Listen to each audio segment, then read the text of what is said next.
ABN ప్రేక్షకులందరికీ విజయదశమి శుభాకాంక్షలు.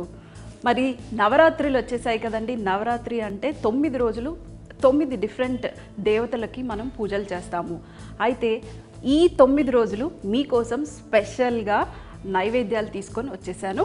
ఈరోజు మనం బాలా త్రిపుర సుందరి దేవికి మనం ఒక స్పెషల్ డిష్ చేయబోతున్నాము. సింపుల్ అండి, పొంగలి.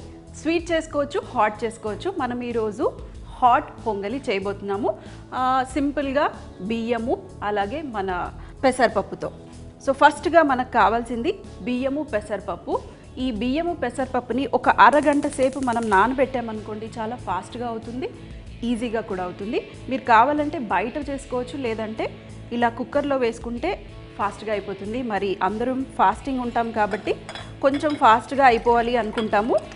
సింపుల్గా ఇలా కుక్కర్లో వేసేయండి, చాలా ఈజీగా ఫాస్ట్గా అయిపోతుంది. ఫస్ట్గా మనం రైస్ని ఉడికించుకుంటాము. 1 కప్పు బియ్యం అయితే మీరు 1/2 కప్పు పప్పు తీసుకోవచ్చు, లేదంటే ఈక్వల్ క్వాంటిటీస్ తీసుకున్నా కూడా చాలా టేస్టీగా ఉంటుంది. మరి దేవతకి టేస్టీగా చేయాలి అని అంటే ఇందులో బాగా నెయ్యి పడాల్సిందే.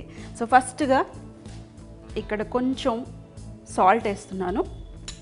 సరిపడా వాటర్ వేసేసుకొని మనం ఇప్పుడు ఒక 10 మినిట్స్లో మనకి రైస్ రెడీ అయిపోతుంది. ఆ తర్వాత మనం తాలింపు వేసుకోవాలి. చాలామంది ఏం చేస్తారంటే ముందుగానే తాలింపు వేసేసుకొని ఆ తర్వాత రైస్ వేసేసి ఒకటేసారి ఉడికిస్తారు. అలా ఉడికించడం వల్ల ఏమవుతుందంటే మన తాలింపు అనేది అందులో కలిసిపోతూ ఉంటుంది. సో యూజువల్గా మీరు హోటల్స్లలో చూస్తే ఏదన్నా పెరుగన్నం కానీ సాంబార్ అన్నం కానీ ఏదన్నా ఉంటే ఏం చేస్తారంటే వాళ్ళు అంతా రెడీ అయిపోయినాక దాని మీద తాలింపు వేస్తారు. ఆ తాలింపే చాలా టేస్టీగా ఉంటుంది. సో మరి ఈరోజు మనం అలా లాస్ట్లో తాలింపు వేసుకుందాం.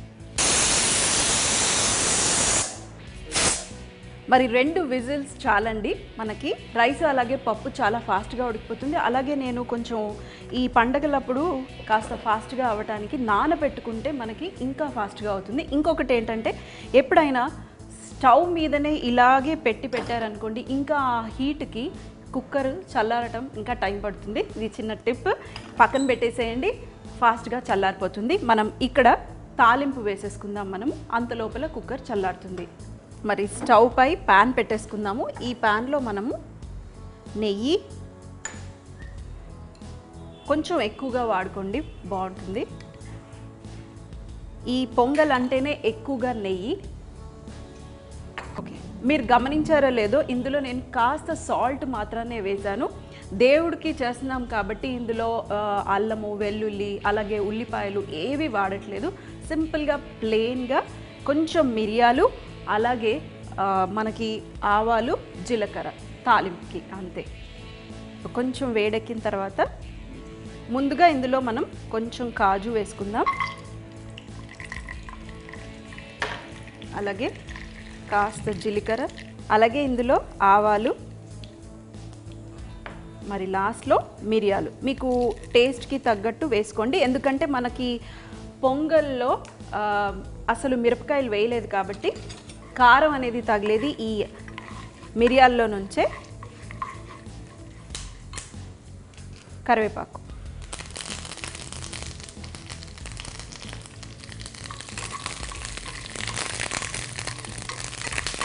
కాజు కొంచెం కలర్ వచ్చేస్తే స్టవ్ ఆఫ్ చేసేసేయండి. సో చూడండి, కొంచెం కలర్ వచ్చేసింది మనకి కాజు.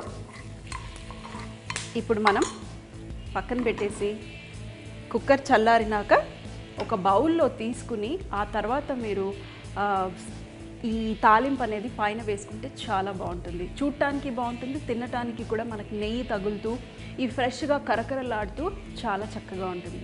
మరి కుక్కర్ చల్లారిపోయింది. ఇందులో మనం ఒక్కసారి మూత తెరిచి చూడండి, చక్కగా ఉడికిపోయింది. ఇంత ఉడికితే చాలు, మరి ఎక్కువగా అవసరం లేదు. ఒక్కసారి మిక్స్ చేసేయండి. మరి మనం సర్వింగ్ చేసేసుకుందాము. మరి సర్వ్ చేసుకోవటానికి ఇక్కడ ఒక బౌల్ రెడీగా ఉంది.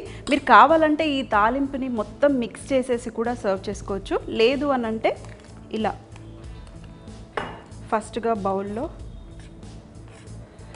ఇందులో నేను సాల్ట్ వేసేసాను కాబట్టి ఇంకా సాల్ట్ అవసరం పడదు.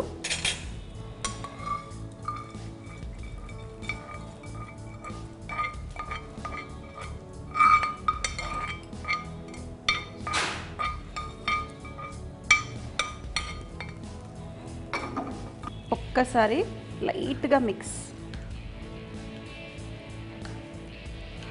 ఆ నెయ్యి అనేది మొత్తం కిందికి వెళ్ళిపోతుంది.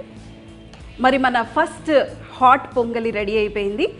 బాల త్రిపుర సుందరి దేవికి పెట్టడానికి ఈ నైవేద్యము రెడీ.